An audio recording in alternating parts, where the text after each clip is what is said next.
Hello বন্ধুরা, আমি Jessica চলে এসেছি আমার জীবনের আরও একটি সত্যি ঘটনা নিয়ে। তো গল্পটি ভালো লাগলে গল্পটিতে একটি লাইক এবং চ্যানেলটি সাবস্ক্রাইব করুন। আমি একজন ৩৯ বছরের বাঙালি পুরুষ। আমার স্ত্রী চম্পার বয়স ৩২ বছর। আমাদের ৬ বছরের একটি মেয়ে আছে। চম্পা বিয়ের আগে থেকেই বেশ ফিগার সচেতন, নিয়মিত যোগ ব্যায়াম করে। ওর ফিগার এখন ৩৭, ৩০, ৩৯। বেশ লোভনীয় ফিগার যে কোনো পুরুষের জন্য। আমার বহুদিনের সুপ্ত বাসনা যে আমার স্ত্রীকে অন্য পুরুষ আদর করবে আর আমি সেটা দেখব, কিন্তু চম্পাকে কখনো ইচ্ছার কথাটা বলার সাহস পাইনি। একদিন হঠাৎ করেই সেই ইচ্ছাটা পূরণ হয়ে গেল। আমি ও আমার বউ বেড়াতে গেছিলাম। সেখানে গিয়েই অনেক দিনের ইচ্ছাটা পূরণ হয়ে যায়। কয়েক মাস এক নাগাড়ে অফিসের কাজ করে হাঁপিয়ে উঠেছি। মেয়ের পরীক্ষা শেষ, সে খালার বাড়িতে বেড়াতে গেছে। ভাবলাম এই সুযোগে আমিও চম্পা কিছুদিনের জন্য কোথাও থেকে বেরিয়ে আসি। চম্পাকে বলতেই সে আনন্দে লাফিয়ে উঠল। অফিসের থেকে ৬ দিনের ছুটি নিয়ে সমুদ্রের উদ্দেশ্যে রওনা হলাম। সেখানে পৌঁছে কোনো হোটেল রুম পেলাম না। ফিরে যাব কিনা ভাবছি, এমন সময় একটা হোটেলের ম্যানেজার বলল সৈকতের বেশ কিছু দূরে একটা হোটেল আছে, সেখানে খোঁজ করতে। সেখানে গিয়েও কোনো রুম পাওয়া গেল না। তবে হোটেলের ম্যানেজার আরেকটা উপায় বলল, আপনাদের সাথে তো গাড়ি আছে, কিছু দূরে একটা বাড়ি আছে, সেখানে হোটেলের মতনই রুম ভাড়া পাওয়া যায়। কি আর করার, চম্পা সেখানেই যেতে বলল। আমরা ম্যানেজারের সাথে গেলাম। সে আমাদের প্রায় ৪ মাইল দূরে একটা বাড়িতে নিয়ে গেল। ওই বাড়িতে মাত্র ২টা রুম আর একটা কমন বারান্দা। ম্যানেজার বলল এখানে একটা রুম খালি আছে, তবে খাবার বাইরে থেকে অর্ডার করে নিয়ে আসতে হবে। আমরা আমাদের হোটেল থেকে এখানে খাবার পৌঁছে দেই। খুব একটা পছন্দ না হলেও আমি ও চম্পা সেখানে থাকার সিদ্ধান্ত নিলাম। দেখলাম ৩৪-৩৫ বছরের দুইজন লোক শার্ট প্যান্ট পরে বারান্দায় বসে মদ খাচ্ছে। লোকগুলো আমাদের একবার দেখে আবার মদে ব্যস্ত হয়ে পড়ল। আমি, চম্পা ও ম্যানেজার রুমে ঢুকলাম। রুমটা খুব একটা ভালো না হলেও মোটামুটি চলে। চম্পা বাথরুমে ঢুকলো। বাথরুমে আরেকটা দরজা আছে, অর্থাৎ পাশের রুম দিয়েও ওই বাথরুমে ঢোকা যায়। আমরা ভাবলাম সেটা পার্মানেন্টলি বন্ধ, তাই অতটা মাথা ঘামালাম না। ম্যানেজার বলল পাশের রুমে মিস্টার পলাশ ও মিস্টার রাসেল রয়েছেন। প্রতি বছর তারা তাদের বউদের সাথে এখানে আসেন, কিন্তু এবার তারা একাই এসেছেন। আজ রাতে তারা মুরগির মাংস আর রুটি অর্ডার দিয়েছেন। আপনারা কি খাবেন? আমাদেরও সেটাই দিন। রাত ৮টার মধ্যে খাবার পৌঁছে যাবে। নিরাপত্তার জন্য রাত ১১টার পর এখানে দরজা বন্ধ করে দেওয়া হয়। যদি আপনারা বাইরে যান তাহলে ১০টার মধ্যেই বাড়ি ফিরে আসবেন। ম্যানেজার চলে গেল। বাড়িটার ভালো দিক হলো বারান্দা থেকে সমুদ্র দেখা যায়। চম্পা, তুমি স্নান করে নাও। চম্পা বাথরুমে ঢুকলো। আমি একটা সিগারেট ধরিয়ে বারান্দায় দাঁড়ালাম। লোক দুইজন বারান্দা থেকে চলে গেছে। যাই হোক, বারান্দার কোনায় একটা চেয়ার নিয়ে বসে সিগারেটে টান লাগালাম। আমি সমুদ্রের সৌন্দর্যে বিভোর হয়েছিলাম। চম্পার ডাকে বাস্তবে ফিরলাম। কি গো, স্নান করবে না? রুমে ঢুকে দেখি চম্পার চেহারা কেমন যেন লাল হয়ে আছে। আমার সাথে চোখাচোখি হতে সে চোখ নামিয়ে নিল। যাই হোক, আমি বাথরুমে ঢুকলাম। স্নান করে রুমে ঢুকে দেখি চম্পা রুমের দরজা বন্ধ করে একদম খালি গায়ে বিছানায় শুয়ে টিভি দেখছে। ওকে মারাত্মক সেক্সি দেখাচ্ছে। তাই আমি চম্পার উপরে ঝাঁপিয়ে পড়লাম। আমরা একটু আদরও করলাম। আদর শেষে আমরা দুইজন সেভাবেই ঘুমিয়ে পড়লাম। ঘুম থেকে উঠে আমি পায়জামা গেঞ্জি পরলাম। চম্পা একটি ম্যাজেন্ডা কালারের সবুজ পাড় দেওয়া পাতলা শিফন শাড়ি সঙ্গে ম্যাচিং কালারের সবুজ ব্লাউজ পরল। পাতলা শাড়ির ভাঁজে ওর নাভিটা স্পষ্ট বোঝা যাচ্ছিল। বারান্দা দিয়ে দেখি মিস্টার পলাশ ও মিস্টার রাসেল আবারও মদ নিয়ে বসেছেন। দুইজন চম্পাকে কামার্ত চোখে দেখল।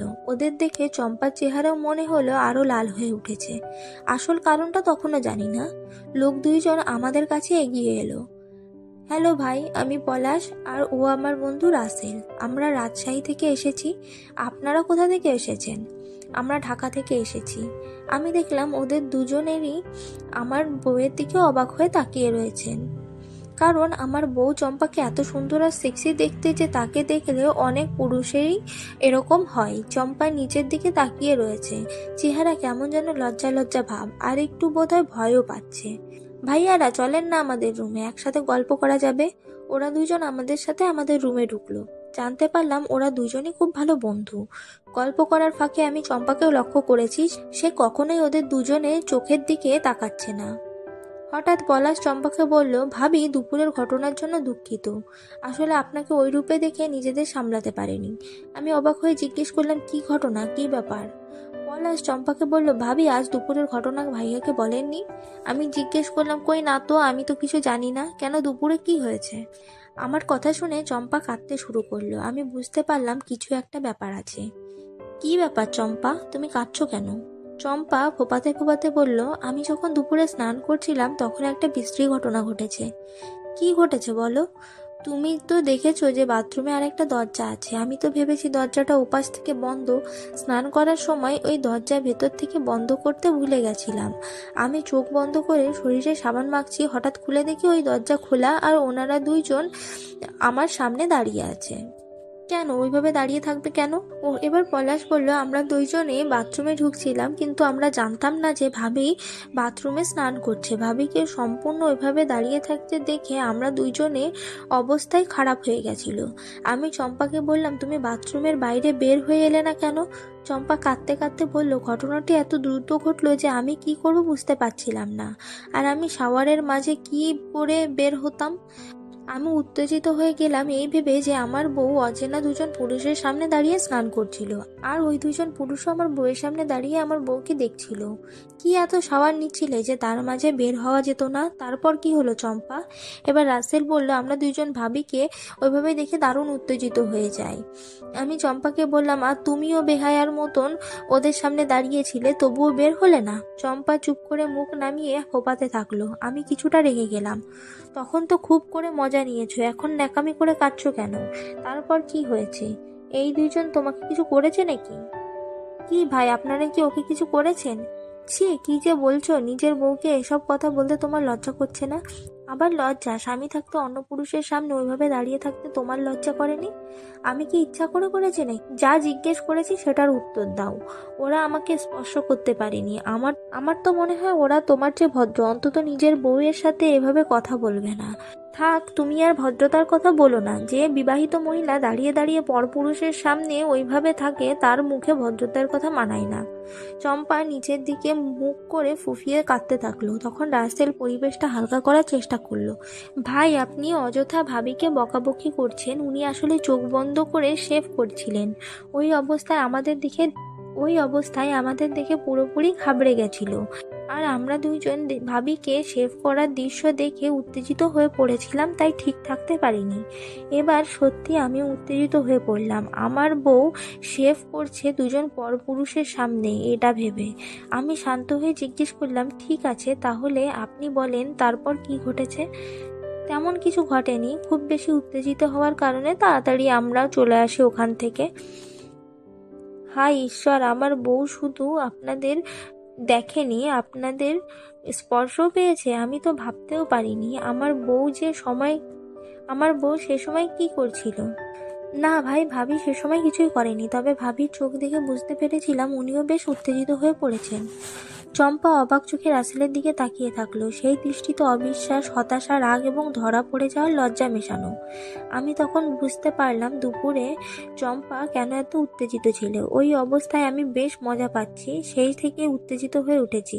আমার শয়তানি মন ভাবছে কিভাবে এই দুইজন মানুষকে দিয়ে চম্পাকে আদর খাওয়ানো যায়, যাতে আমার বহুদিনের ইচ্ছাটা পূরণ হয়। আমি চম্পাকে জিজ্ঞেস করলাম, তারপর কি হলো? কি আবার হবে? ওরা ওদের রুমে চলে গেল। আমি বাথরুম থেকে দরজা বন্ধ করে বেরিয়ে আসলাম। ওরা বাথরুমে ঢোকার সময় তো সাবান মাখছিল, আবার সাবান মাখতে গেলে কেন? আমার গায়ে নোংরা মেখে গেছিল, তাই সাবান দিয়ে পরিষ্কার করছিলাম। আমার বউয়ের নির্লজ্জ স্বীকারোক্তি শুনে আমি আরো অবাক হয়ে গেলাম।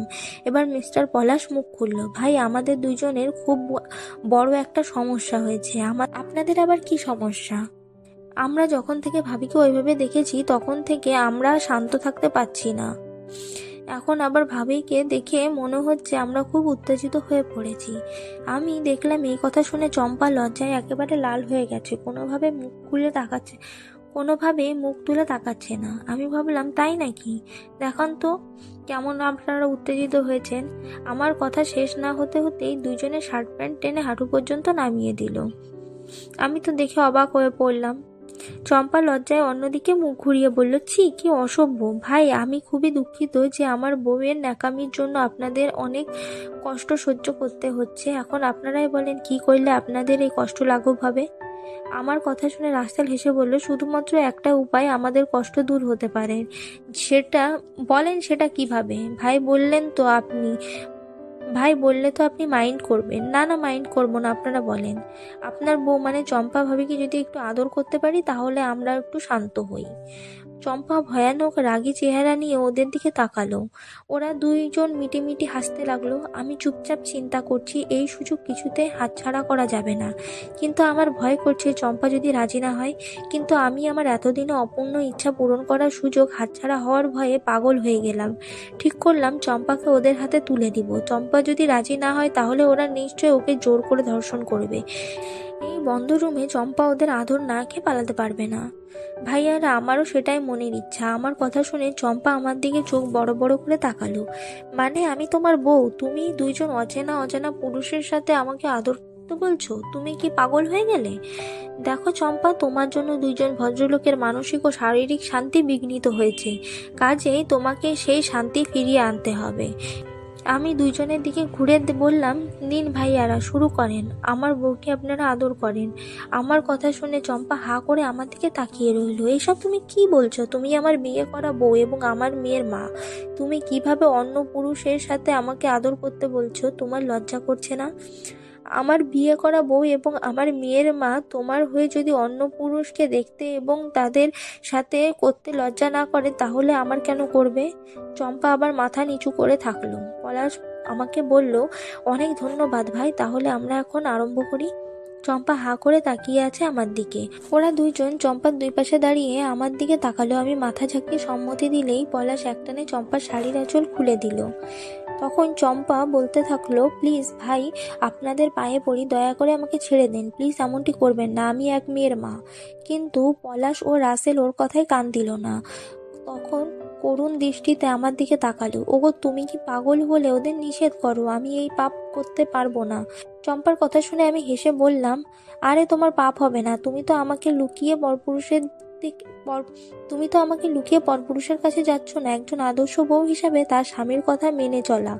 আমি তোমাকে এই দুজনের সাথে পাঠিয়েছি, তুমি খানিক আনন্দ নাও, আমিও আনন্দ নিয়ে। আমার কথা বলতে বলতে রাসেল চম্পার শাড়িটা পুরোটা খুলে দিল এবং তারপরে দুজন মিলে চম্পাকে আদর করতে লাগলো। আমি দুজনকে বললাম, আরে আপনারা থেমে গেলেন কেন? না মানে ভাবি যেভাবে ছটফট করছে তাতে কি কি হয়েছে? আমার বউ রাজি না হলে আপনারা ওকে জোর করুন। জোর করলে আপনি যদি মাইন্ড করেন। আরে না, চম্পা আপনাদের হাতে তুলে দিয়েছি, আপনারা যা ইচ্ছা করতে পারেন। এরপর দুজন মিলে চম্পার ব্লাউজ ও সায়া টেনে খুলে দিল। এরপর তারা দুজনে খুব ভালো করে চম্পাকে আদর করতে থাকলো। চম্পা প্রথমে কিছুক্ষণ একটু না না করলেও কিছুক্ষণ পরে সেও তাদের সাথে যোগ দিল এবং আমি দেখতে দেখতে কিছুক্ষণ পরে আমিও গিয়ে তাদের সাথে যোগ দিলাম। এইভাবেই আমার অনেক দিনের ইচ্ছাটা পূরণ হলো। তো বন্ধুরা, গল্পটি ভালো লাগলে গল্পটিতে একটি লাইক এবং চ্যানেলটি সাবস্ক্রাইব করবেন।